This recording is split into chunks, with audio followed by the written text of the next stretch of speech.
Halo guys, welcome to Ruang Komik. Seperti biasa kita akan lanjut lagi di menlakinya, dan mungkin di sini kalian ada yang ada perbedaan suara, perbedaan kualitas ya dari biasanya. Itu karena udah mentok ya guys, suaraku ini habis nggak enak badan juga. Itu jadi sehat-sehat kalian ya, jangan pada hujan-hujanan. Dan di part sebelumnya aku udah bilang ya kalau alur di komiknya ini udah mulai amburadul. Jadi nggak ngikutin novelnya, baik dari segi urutan dan ceritanya mungkin ya ada banyak yang diubah dan cukup banyak juga yang dipotong. Dan pindah antar situasi pun nggak rapi-rapi banget seperti biasanya. Jadi semoga kalian nggak bingung nantinya. Dan aku juga sempat bilang sebelumnya di sini kita akan membahas perkenalan satu karakter baru yang cukup penting nantinya, yaitu Homunculus buatan Truth Society atau humanoid buatan Truth Society yang ada di Project Clay Idol. Ini mana Project Clay Idol ini di part-part awal ya sempat aku bilang untuk kalian ingat-ingat karena bakal cukup penting nantinya. Nah disinilah akan disinggung lagi si project ini. Tapi sebelum masuk ke perkenalan si karakter ini masih ada beberapa plot lagi yang terjadi setelah part kemarin. Jadi di awal-awal video ini nanti akan aku beresin dulu semuanya sebelum masuk ke perkenalan karakter tadi. Dan jadinya memang agak ribet. Itulah kenapa aku cukup lama uploadnya ya, karena nyusunnya itu susah. Oke, seperti biasa sebelum kita mulai kita intro dulu. Kalian bisa like, subscribe, tekan juga loncengnya, atau bisa lebih jauh lagi dengan cek link di deskripsi. Bisa kalian traktir kopi di situ, sahur-sahur di situ, silakan. Semoga terhibur, selamat menonton dan enjoy the stories.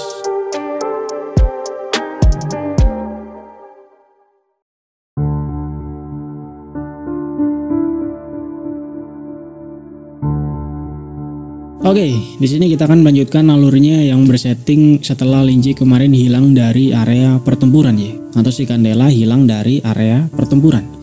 Jadi setelah Candela hilang dengan melambaikan tangannya kemarin sambil mengucapkan sama-sama kemarin, yang sebenarnya hal ini tuh ditunjukkan kepada roh Candela yang tidak bisa dilihat orang lain.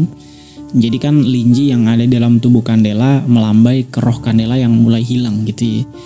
Jadi karena roh Candela ini tidak bisa dilihat orang lain, si Winston yang sempat melihat lambaian tangan tersebut, yang saat itu memang kebetulan saja posisi Linji itu menghadap ke arah kantor Truth Society. Jadi di situ Winston mengira mungkin si Candela itu mengejek Truth Society.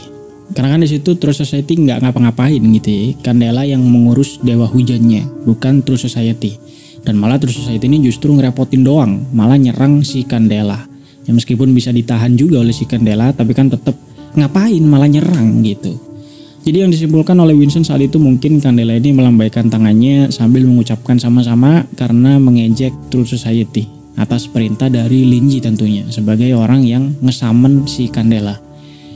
Jadi itu ya sedikit yang sebenarnya kemarin belum sempat disinggung, dan perihal lambaian tangan Linji ini cukup penting sebenarnya karena nanti bakal disinggung lagi. Tapi sebelum itu kita berpindah dulu kali ya ke tempat yang lain, yaitu ke markas White Wolf yang sudah diserbu oleh grup spidernya Jisixu setelah kematian Harris dan Dewa Hujan sebelumnya.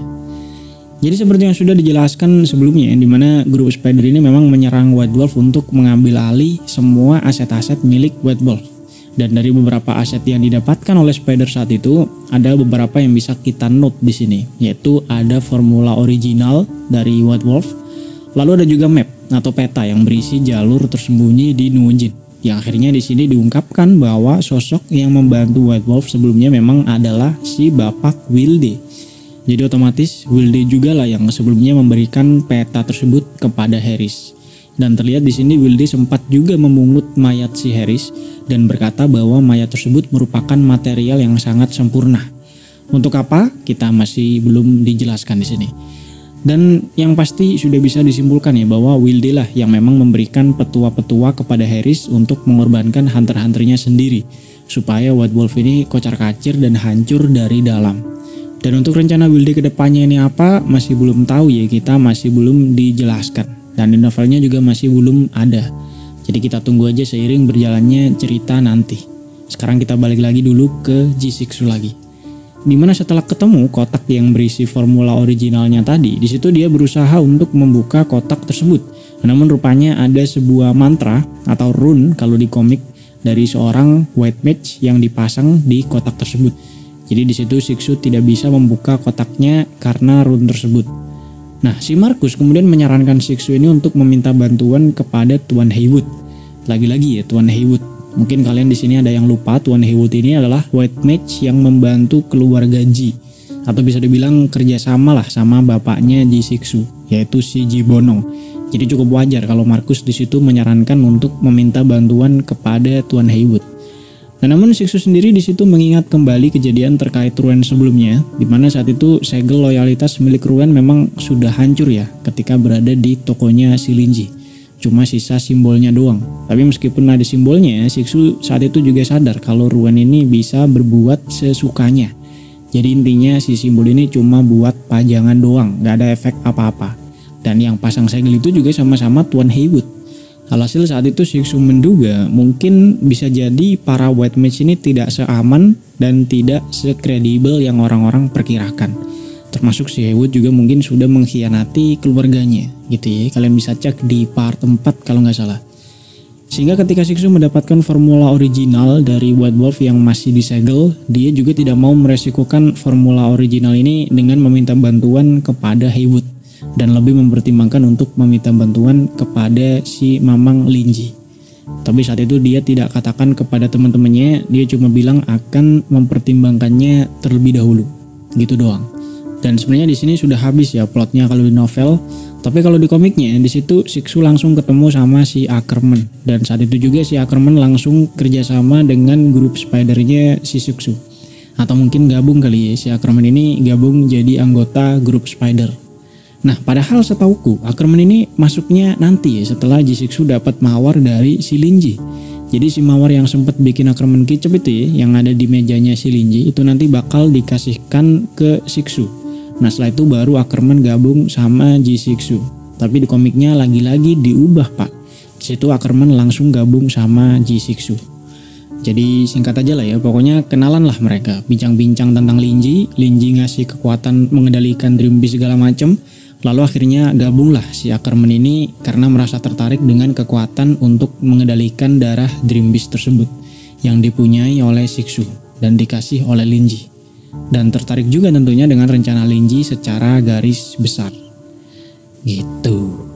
Nah, lalu kita balik lagi membahas lambaian tangannya si Linji tadi. Jadi di sini masih unik ya Pak ya, masih menarik.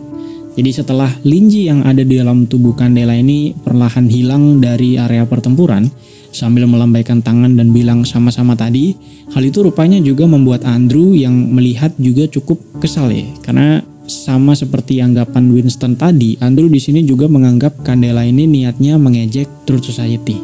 Karena yang ada di pikiran Andrew saat itu, tidak mungkin seorang Elf King ya, sosok agung seperti itu malah ngelambai sesantuy itu. Tidak mungkin gitu, kecuali disuruh sama orang yang ngesamen. Yang sebenarnya di sini Andrew sendiri masih bingung siapa yang bisa ngesamen Elf King Candela.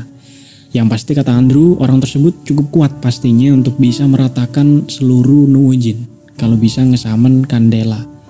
Nah, setelah itu tiba-tiba masuk seorang eksekutif dari bagian lain yang bernama Diamante. Yang Diamante ini sebenarnya tingkat jabatannya itu sama seperti si Andrew, jadi sederajat gitu ya. Dan Diamante ini masuk dengan membawa beberapa scholar tingkat destruktif yang tiap scholarnya ini dibekali dengan armor yang cukup lengkap. Dan mereka ini ceritanya menggerebek si Andrew.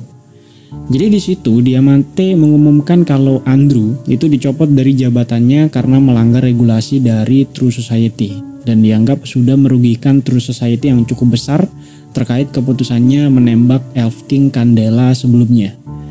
Nah, si Andrew di sini yang masih bingung ya kesalahan dia apa, karena katanya kan dia cuma melakukan SOP sesuai yang terjadi di lapangan. Jadi kalau kata si Andrew, sebelumnya dia ini melihat Dream Beast yang muncul yang diperkirakan bisa membahayakan Nuwujin. Jadi dia saat itu cuma berusaha melawan Dream Beast tersebut. Cuman salahnya memang dia ini salah memperkirakan kekuatan Dream Beast tersebut. Tapi terlepas dari itu semua, harusnya kan keputusan yang dia ambil cukup wajar ya untuk melawan si Dream Beast, kata si Andrew. Nah, namun Diamante di situ langsung mengatakan kalau True Society sudah dapat info dari Secret Tower bahwa yang ngesamen Candela adalah pemilik toko buku di jalan nomor 23. Dan setelah diperiksa oleh para petugas terkait riwayat Andrew sebelumnya, diduga Andrew ini menyerang Candela berdasarkan masalah pribadi dengan pemilik toko buku. Jadi karena emosi aja gitu ya, karena benci atau apa, pokoknya diduga Andrew ini menyerang Candela berdasarkan masalah pribadinya.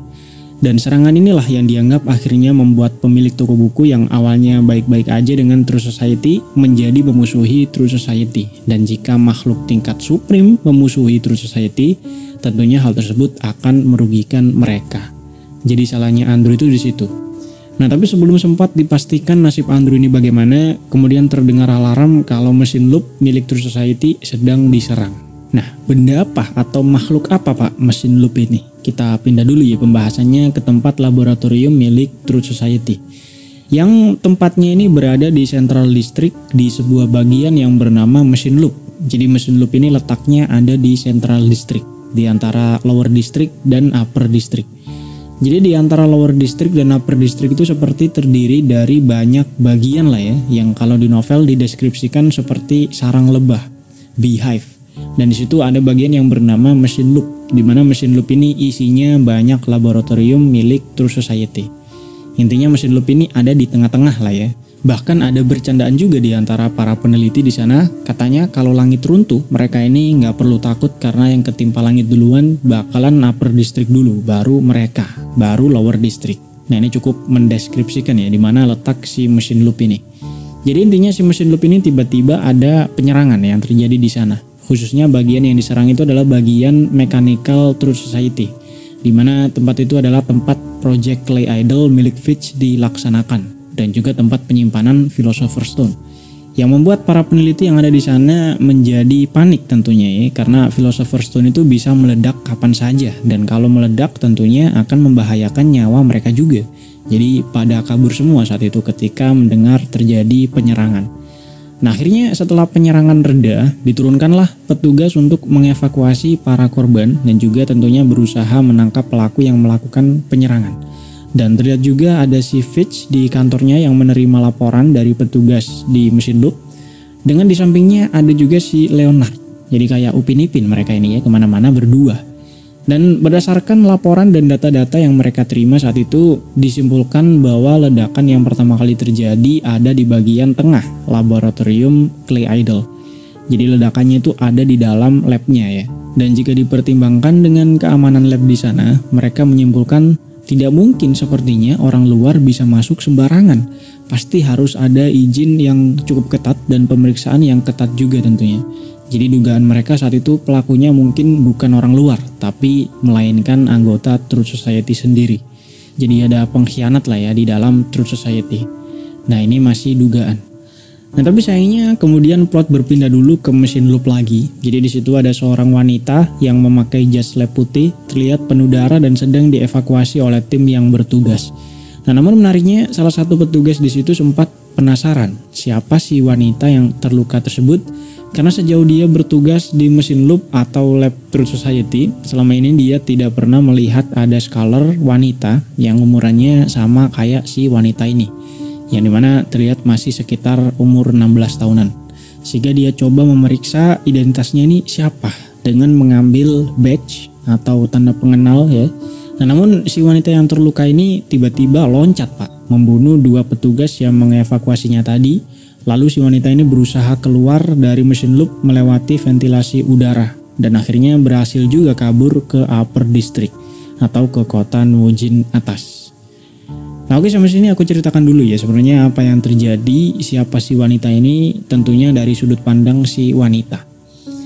Oke, jadi si wanita ini adalah subjek eksperimen Project Clay Idol milik True Society yang bernomor S277. Yang sebelumnya diceritakan punya kompatibilitas Aether sampai 200%. Namun sayangnya diperkirakan umurnya ini hanya sekitar 1 tahunan saja sebelum akhirnya dia akan meledak nantinya. Nah, ini sudah kita bahas sedikit ya di part 14 kemarin. Di sini kita akan bahas lebih jauh lagi tentang si homunculus nomor 277 ini, homunculus atau humanoid lah ya. Nah, jadi ada total 3050 eksperimen yang ada di Project Clay Idol ini. Yang mereka ini dibagi menjadi 3 bagian. Ada yang awalannya F, lalu awalannya S, dan yang awalannya T. Itu semua totalnya 3050 eksperimen. Dan semua eksperimen tersebut bisa dianggap gagal semuanya Pak. Termasuk karakter baru kita yang bernomor 277 ini. Meskipun dia ini bisa dibilang punya kompatibilitas Aether yang cukup tinggi ya, yaitu 200%. Tapi kekurangannya yaitu tadi diperkirakan hanya hidup selama 1 tahunan saja. Dan masih belum ketemu nih cara untuk mengatasi umur yang pendek ini. Dan sejak dia masih berada di dalam kapsulnya, saat itu si nomor 277 ini sudah bisa berfungsi layaknya manusia biasa. Jadi saat itu dia sudah bisa mengerti lah ya kalau dirinya ini cuma bisa hidup selama 1 tahun saja. Nah, singkat cerita, hari demi hari dia hidup di dalam kapsul mulai terbentuk rasa penasaran atau rasa keingintahuan lah ya dari si nomor 277 ini. Dan mulailah dari situ dia mencoba mempelajari macam-macam objek yang ada di lab tersebut dari mendengarkan percakapan-percakapan dari para peneliti yang ada di sana. Dan berhubung dia juga punya indera pendengaran dan penglihatan yang memang diciptakan lebih tajam dari manusia biasa ya, dia ini bisa cukup cepat mempelajari macam-macam hal yang ada di sana. Sampai akhirnya dia bisa tahu sepenuhnya apa yang terjadi di lab tersebut, hafal juga tata letak dari mesin loop, bahkan hafal jadwal jaga keliling dari para petugas yang ada di sana. Jadi hafal juga jadwal rondanya, hafal semuanya. Nah, satu hari di satu sore, si nomor 277 ini sempat mendengar kalau ada seseorang yang akan melakukan sesuatu pada malam hari itu. Dan seseorang inilah yang adalah pelaku yang meledakkan mesin loop True Society di malam hari itu. Jadi saat itu si nomor 277 ini setelah mendengar kabar tersebut memutuskan untuk menunggu apa yang akan terjadi pada malam hari. Dan akhirnya terlihat si pelaku pada malam hari itu berbaur di tengah para scholar dengan mengotak-atik sebuah Philosopher's Stone. Dan kemudian berhasil meledakkan batu tersebut di tengah-tengah lab. Sehingga menghancurkan banyak kapsul di sana termasuk kapsul si nomor 277 ini. Nah, namun untungnya si subjek nomor 277 ini masih hidup ya, dan dari situlah dia mencoba kabur dari mesin loop dengan menyamar memakai pakaian dari salah satu peneliti di sana yang sudah koit, dan singkat cerita berhasillah dia ini kabur dari mesin loop. Sedangkan di saat yang sama pelaku yang meledakkan mesin loop juga masih belum diketahui siapa. Bahkan dari novelnya pun juga masih belum diceritakan dan hanya dideskripsikan dengan kata pelaku. Nah, singkat cerita meskipun cukup kesulitan setelah kabur dari mesin loop, nomor 277 ini akhirnya bisa menatap langit dengan bulan yang bersinar cerah saat itu untuk yang pertama kalinya, dan dia berkata sangat indah. Nah, lalu ketika melanjutkan perjalanannya kabur, karena dia masih belum terbiasa ya keluar tanpa selang dan lain-lain dari tabungnya yang mungkin berisi nutrisi atau apa, dan mungkin kelelahan juga, jadi si nomor 277 ini akhirnya pingsan, Pak. Dan kalau di komik setelah dia pingsan, dia ini seperti berhalusinasi atau bermimpi bertemu dengan sesosok perempuan misterius. Yang dimana si perempuan tersebut bisa dibilang kemudian memberkati lah ya si nomor 277 ini sehingga dia punya sebuah kekuatan baru. Jadi kalau konsepnya ditaruh di Hunter itu kayak Awaken gitu lah ya. Karena alasannya katanya si nomor 277 ini menatap bulan dengan tulus katanya. Kata si wanita misterius itu, dan tidak terkontaminasi oleh keburukan dunia. Makanya si perempuan misterius itu suka dengan si nomor 277 ini. Nah, lalu sampai sini sebenarnya chapter di komiknya udah habis ya, dan udah sekitar 1 bulanan kayaknya, belum update lagi. Tapi di sini aku review sedikit terkait perbedaan komik dengan novelnya ini. Ini mana menurutku merupakan kesalahan yang cukup besar dari si komiknya ya. Karena kalau di novel, kalau si nomor 277 ini sudah bertemu dengan wanita misterius tadi, nah artinya dia ini udah awaken atau udah kuat lah jadi OP. Nah, tapi ketemunya itu harusnya setelah dia ketemu Linji dulu. Jadi awalnya itu ketemu Linji dulu baru ketemu si wanita misterius tadi. Jadi harusnya nomor 277 ini diceritakan di awal-awal masih cupu gitu ya. Dan masihlah seorang homunculus biasalah, belum jadi OP. Lalu dia ini harusnya nanti bakalan kaget dulu ketika bertemu dengan si Linji. Secara kan tokonya berisi buku-buku yang sakral, yang kuat gitu ya. Jadi bakal kaget dulu lah nantinya. Nah, tapi kalau di komik udah di Awaken gini, sebelum ketemu Linji, aku nggak tahu ya nanti ceritanya bakal gimana. Tapi menurutku sih cukup berantakan di sini. Pokoknya itulah, habis komiknya ya.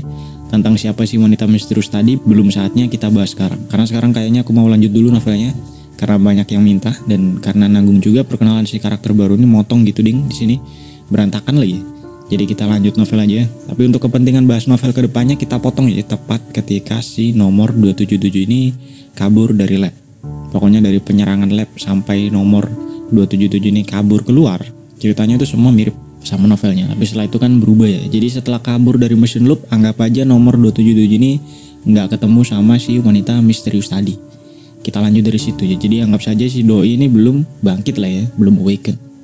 Nah oke, jadi setelah si homunculus ini kabur dari mesin loop, sempat lompat-lompat juga di atas genteng. Lalu karena belum bisa beradaptasi tadi dengan dirinya yang tidak pakai selang injeksi dari True Society, dia ini kemudian pingsan dan tidak sadarkan diri. Tapi bedanya di sini tidak bertemu dengan perempuan misterius tadi. Nah dari sini plot kemudian berpindah langsung ke si Linji yang saat itu baru bangun tidur setelah bermimpi tentang Candela semalam. Dan seperti biasa dia ini lalu mandi segala macam, kemudian membuka tokonya dan dia melihat dari kejauhan seperti ada kecelakaan yang cukup besar. Karena di depan tokonya, tapi cukup jauh ya, saat itu ada asap yang cukup pekat membumbung tinggi di langit dilihat oleh si Linji. Dan sempat terasa juga bangunan-bangunan itu runtuh. Jadi kayak tanah itu getar sedikit gitu. Jadi Linji ini tahu kalau ada sesuatu yang terjadi di depan tokonya sana. Nah, ketika Linji ini mau jalan keluar ya supaya bisa melihat lebih jelas, cari posisi lah untuk bisa lihat kejadian di depan lebih jelas. Linji ini melihat di dekat tokonya ada seorang wanita yang pingsan memakai jas putih yang penuh dengan bercak darah. Otomatis panik dong si Linji ini, dia bawa si wanita ini masuk ke dalam tokonya, ditaruh di bangku yang sebelumnya dipakai oleh si Joseph ketika pingsan dulu. Lalu buru-buru si Linji ini mencoba menelpon rumah sakit sambil dia ini menganalisa si wanita. Dan terlihat dari pakaiannya dan bercak darahnya, Linji saat itu menyimpulkan mungkin dia ini adalah korban sebuah ledakan yang mungkin saja terjadi di kecelakaan yang tadi dia lihat di depan tokonya. Mungkin dia ini korban gitu ya, lalu kabur dan pingsan di dekat tokonya si Linji. Dan setidaknya menurut ilmu milik si Linji, ilmu kedokteran dasar-dasar milik Linji, dia ini tahu kalau luka si wanita ini berasal dari sebuah ledakan, dari luka-lukanya. Tapi mungkin untungnya si wanita ini cukup jauh dari sumber ledakan sehingga luka-lukanya yang dialami cukup ringan. Nah sayangnya setelah menunggu cukup lama, teleponnya ke rumah sakit tadi tidak terhubung sama sekali. Dan Linji ini juga berkali-kali mencoba ulang namun tidak pernah terhubung. Jadi saat itu dia simpulkan mungkin kecelakaan yang terjadi tadi cukup besar sampai membuat para petugas kesehatan ini sibuk. Jadi mungkin pasiennya membeludak gitu ya, jadi penuh rumah sakitnya. Nah sambil Linji ini terus mencoba menelpon ulang rumah sakit, dia kemudian mengecek tanda pengenal atau badge yang dipakai oleh si wanita. Di belakang badge tersebut ada logo segitiga putih yang tidak pernah Linji lihat sebelumnya. Lalu di depannya ada foto seorang pria yang sepertinya pria itulah pemilik dari jas yang dipakai oleh si wanita. Dan dari situlah Linji baru sadar juga kalau bercak darah yang ada di jas tersebut tidak cocok dengan luka yang dialami si wanita. Jadi bisa disimpulkan kalau si wanita itu memakai jasnya setelah ledakannya terjadi. Bukan kena ledakan ketika memakai jas itu ya, tapi kena ledakan dulu baru memakai jasnya. Nah tak lama setelah itu si wanita ini membuka matanya dan terlihat cukup panik. Nah, namun untungnya kemudian disambut oleh senyuman si Mamang Linji seperti biasa ya, keramahan si Linji.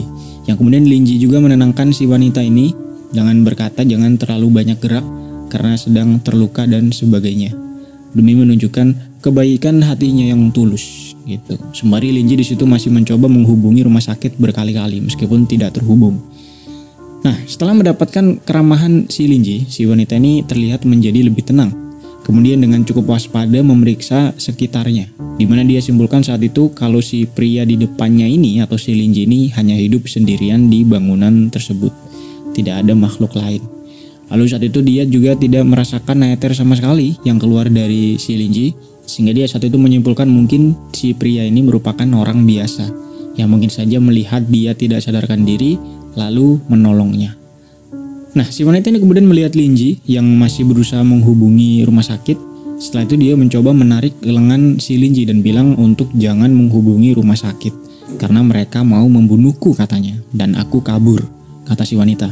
Nah disitulah akhirnya si Linji ini mempunyai kesimpulan baru. Jadi setelah cocokologi dia menyimpulkan mungkin ledakan yang terjadi tadi berasal dari sebuah organisasi rahasia yang berbahaya. Di mana pria pemilik jas tersebut yang dipakai oleh si wanita ya, karena kan tadi badge-nya ada foto seorang pria. Nah di mana pria pemilik jas tersebut mungkin tahu sesuatu, lalu disandra oleh si organisasi ini dan bekerja di sebuah lab. Jadi dipaksa bekerja di lab dengan jaminan mungkin keluarganya ikut diancam juga. Nah namun lama-kelamaan si pria ini mungkin lelah dengan semuanya, lalu memutuskan untuk meledakkan lab tersebut. Dan si wanita yang bisa dibilang masih remaja ya, mungkin juga ada di lab tersebut. Jadi dia disuruh si pria ini kabur untuk mencari bantuan, memakai jasnya. Jadi darah di jasnya itu mungkin bekas pertempuran si pria sebelumnya, sebelum dikasihkan kepada si wanita. Itulah kenapa bercak darahnya itu beda dengan luka-luka yang dialami oleh si wanita. Ya memang cukup unik lah kesimpulan si Linji ini, tapi ya udahlah ya.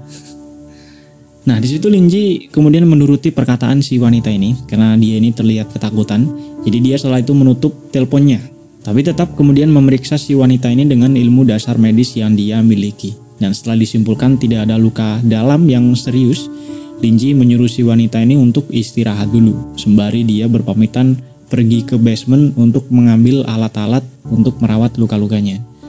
Dan ketika Linji berjalan membelakangi si wanita, ketika dia berjalan ke basement ya, membelakangi si wanita, tiba-tiba tatapan si wanita ini menjadi tajam Pak, menjadi dingin. Karena dari tadi dia ini sebenarnya hanya mencoba menipu si Linji saja. Karena dia ini punya insting bertahan hidup gitulah ya.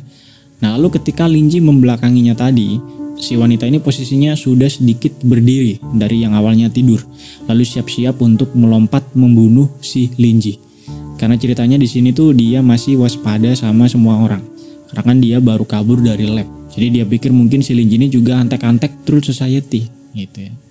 Namun ketika dia sudah mengeluarkan niat membunuhnya, sudah niat melompat ke Linji dan membunuhnya, tiba-tiba dia merasakan ada aether yang keluar dari patung gargoyle di atas meja. Yang di sini mungkin kalian lupa ya, gargoyle itu akan menyerang apapun yang mengeluarkan niat membunuh, apalagi kepada tuannya. Jadi ketika si wanita ini berniat membunuh si Linji, ya otomatis si gargoyle tersebut tiba-tiba aktif mengeluarkan aethernya. Dan setelah merasakan aether dari si gargoyle tadi yang memang dirasa cukup berbahaya bagi dirinya sendiri, dari situlah dia bisa merasakan aether lagi setelah sebelumnya tidak bisa karena mungkin macet ya, mungkin kelelahan dan sedang terluka, jadi kompatibilitasnya mendeteksi aether itu mungkin menurun. Nah tapi setelah merasakan aether dari si gargoyle, mungkin dia ini kaget, jadi itu men-trigger sesuatu, jadi dia bisa merasakan aether lagi. Dan saat itu dia merasakan yang ada di situ semuanya hidup.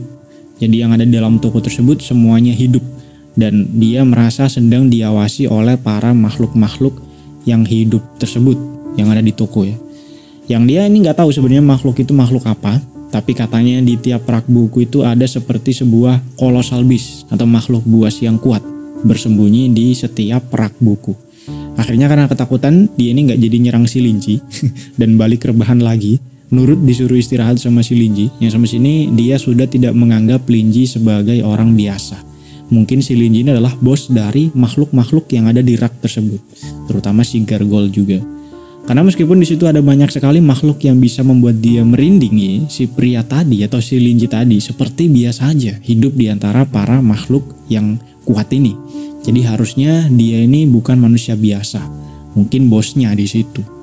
Memang cukup kasihan sebenarnya ya, baru keluar dari lab nggak tahu apa-apa, langsung ketemu sama si Linji, langsung kena mental. Dan di situ dia ini juga bingung kenapa makhluk menakutkan seperti Linji ini menyelamatkan dia. Masih bertanya-tanya dia ini. Nah setelah si Linji ini datang kembali dengan membawa alat-alat first aid atau alat P3K untuk merawat si wanita tadi ya, meskipun dia ini ilmu kedokterannya jauh jika dibandingkan dengan dokter asli. Tapi setidaknya Linji ini sudah sering melakukan eksplorasi lah sama teman-temannya. Dan bisa dibilang kalau eksplorasinya di alam bebas, hutan-hutan gitu ya di kehidupan sebelumnya, mereka ini sering terluka. Makanya Linji ini sudah terbiasa merawat luka-luka luar. Intinya gitulah. Nah setelah dari basement tadi membawa alat P3K, Linji kemudian mendekati si wanita ya. Dan sambil dia ini mempersiapkan disinfektan, dia bertanya kepada si wanita, siapa namamu? Lalu kemudian memperkenalkan diri juga, namaku Linji gitu ya, pemilik toko buku ini, meskipun tokonya memang sepi katanya. Nah karena si wanita ini adalah objek eksperimen, dia saat itu menjawab Linji kalau dia tidak punya nama. Yang tentunya hal tersebut cukup membuat Linji ini terkejut ya, karena si wanita ini seperti umur 15 sampai 16 tahunan lah. Tapi kenapa tidak punya nama? Harusnya kan punya. Akhirnya membuat Linji berteori-teori lagi ya.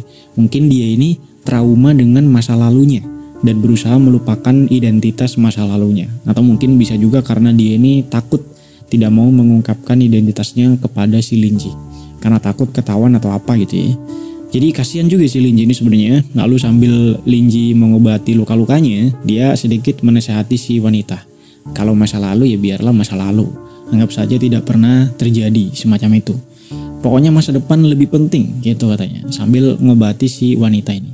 Dan di sini si wanita juga ngangguk-ngangguk gitu ya mendengar nasihatnya si Linji. Nggak tahu mungkin dia ini memang ngerti atau mungkin takut sama si Linji. Nah lalu setelah Linji selesai merawat si wanita dan ngelus-ngelus kepalanya supaya dia nyaman, Linji kemudian bertanya, apa si wanita ini sudah memikirkan kehidupan seperti apa yang mau dia jalani ke depannya? Atau rencana ke depannya ini seperti apa? Nah, namun si wanita ini masih terlihat kebingungan dan hanya menggelengkan kepalanya. Yang dirasakan Linji saat itu mungkin si wanita ini tidak tahu harus ngapain, tidak punya tujuan hidup lagi, dan mungkin sudah terlanjur trauma dengan kehidupan sebelumnya. Sehingga Linji di situ berkata, mungkin kamu ini butuh identitas yang baru, katanya. Lalu menawarkan si wanita ini apakah dia mau menjadi asisten di tokonya si Linji. Kerjanya ya merapikan rak buku, bersih-bersih, nyatet-nyatet gitulah ya. Dan setidaknya kalau di sini dia kan bisa aman, makan enak, tidur nyaman, dan kalau semisal nanti mau keluar pun ya nggak masalah. Itu ya tawaran dari si Linji. Padahal si Linji ini juga kerjanya nggak ngapa-ngapain sebenarnya kan, uang tokonya aja sepi. Tapi lucunya yang dipikirkan Linji saat itu, kalau pekerjaannya yang sedikit itu diserahkan kepada si wanita ini, dia ini bisa baca buku-bukunya yang sebenarnya masih banyak yang belum dia baca. Karena kan stoknya unlimited gitu ya, semua buku yang ada di dunia ada di rak bukunya. Nah itu banyak yang belum dia baca. Jadi kalau pekerjaannya diambil alih oleh si wanita, dia punya waktu untuk baca buku. Nah namun di pandangan si wanita, karena kan yang dia lihat di rak-rak tadi kan berisi monster-monster yang menakutkan gitu ya. Mendengar Linji yang tadi bilang kalau ngurusin buku itu adalah pekerjaan yang gampang, dia ini jadi agak ragu lah ya. Gampang mananya yang gampang, bapak kau gampang. Dia aja dari tadi nggak berani nutup mata, karena takut kalau dia nutup mata, sensasi ketakutannya ini makin terasa. Makanya kenapa dia dari tadi tidur aja di situ ya, tidak mau bergerak sama sekali, apalagi mendekat ke rak buku yang ada di sana. Nah tapi di sisi lain kalau dia menolak tawaran si bapak ini atau si Linji ini, yang dia pikirkan saat itu mungkin di luar sana Truth Society masih berusaha menangkap dia kembali. Nah, apalagi pengetahuan dia tentang dunia luar kan pada dasarnya nggak ada sama sekali ya, masih nol. Jadi mungkin ketika dia menolak Linji, dia nanti cuma bisa kabur-kaburan beberapa hari saja. Kemudian setelah itu ditangkap lagi sama Truth Society. Atau kalau misal mikir lebih negatif lagi, mungkin bisa jadi kalau dia nolak tawaran si bapak ini, menolak tawaran si Linji ini, mungkin dia bakal dibunuh di situ karena nolak. Tidak mungkin bisa keluar dari toko. Ya ini cuma pikiran si wanita aja ya. Intinya saat itu masih mikir keras lah dia ini. Nah di sisi lain Linji saat itu sadar kalau si wanita ini mulai nervous ketika ditanya tadi. Jadi dia coba menenangkan si wanita ini dengan berkata kalau jangan terlalu dipikirkan wis. Kalau nggak mau juga nggak apa, nggak maksa sama sekali katanya.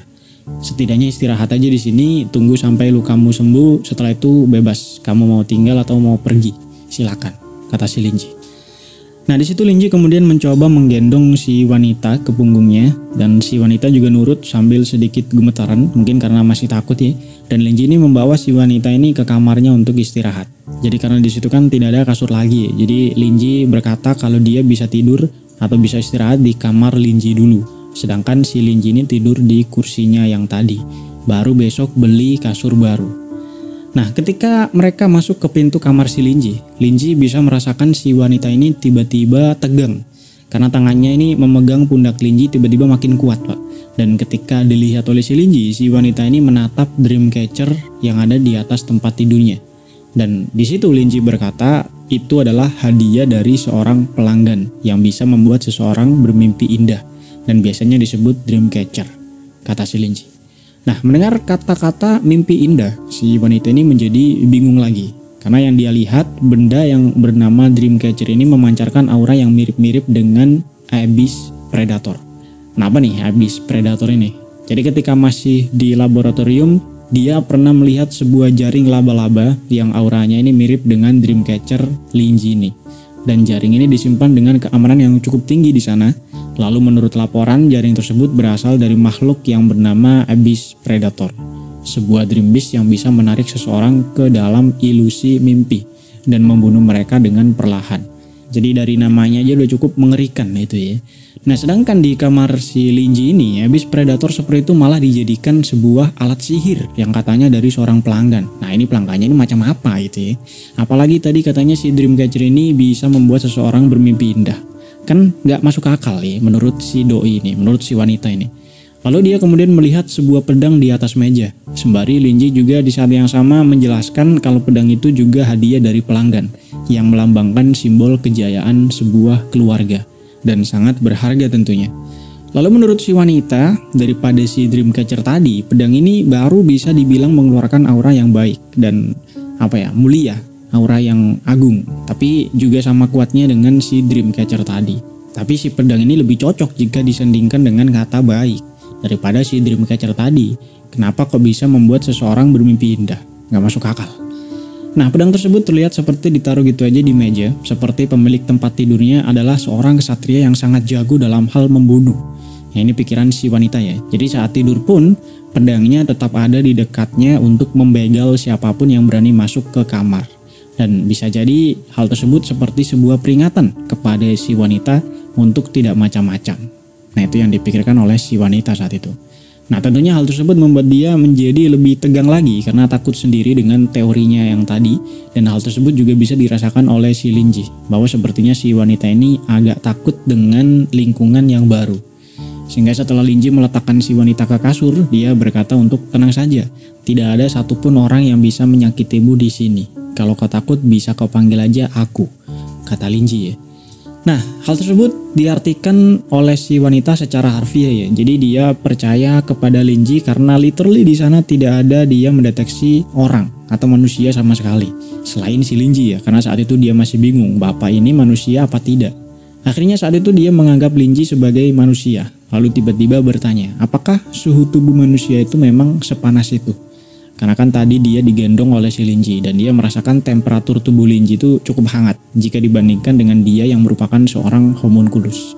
Nah tapi Linji cuma menjawab, ya memang seperti itu. Mungkin kamu aja yang dingin karena kehilangan cukup banyak darah. Jadi pakai selimut kalau malam, kata Linji. Sambil dia kemudian menarik selimut dari samping menyuruh si doi ini untuk selimutan. Akhirnya dia ini selimutan. Dan di saat yang sama mata si wanita ini masih menatap Linji yang dideskripsikan seperti anak ayam yang baru menetas berusaha mengingat makhluk pertama yang dia lihat setelah menetas. Paham gak sih? Kalau di film kan anak ayam yang baru menetas akan menganggap siapapun yang pertama kali dia lihat itu adalah emaknya, gitu kan? Nah itu sama seperti tatapan si wanita ini kepada si Linji. Deskripsi di novelnya itu begitu. Nah lalu Linji yang di situ belum keluar bertanya kepada si wanita. Karena dia belum punya nama, bagaimana kalau memberikan nama baru kepada dia? Dan di situ si wanita mengangguk. Tapi kemudian tidak berkata apa-apa lagi karena dia tidak tahu dan tidak punya inspirasi nama untuk dirinya sendiri. Alhasil Linji yang saat itu melihat keluar jendela dengan di langit yang biasanya mendung berminggu-minggu, saat itu terlihat bulan yang bersinar terang. Jadi setelah itu Linji pun mendapat inspirasi dan berkata, bagaimana kalau diberi nama Muen yang terdengar seperti moon atau bulan?